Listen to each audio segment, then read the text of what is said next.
Credeam că niciodată eu n-am să ajung să fiu așa de varză ca un prunc. Parcă-s lovit, săpăcit și pe lat și pe lung. Pe scurt, n-am idee în ce mă arunc. E chiar mișto, e un zbiun, nu-i balon de săpun. Și pe nenea Sting vreau să-l ascult. Mă privește, privesc și acum pot să spun: sunt ca puiul de găină într-un taifun.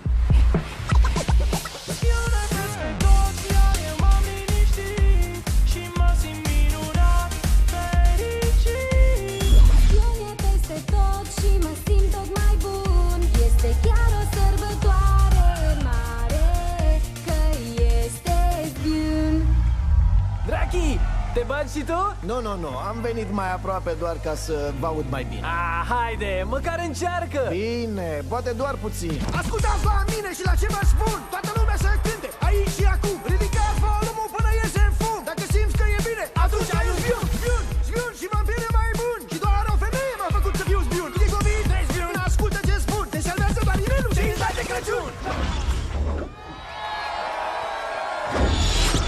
Zbiun e peste tot. Iar eu m-am liniștit și mă simt minunat, fericit. Zbiun e peste tot și mă simt tot mai bun. Este chiar o sărbătoare mare, că este Zbiun la stânga, zbiun la dreapta, zbiun cu inima și cu fapta. Să petrecem, este lege, toată lumea să-l asculte pe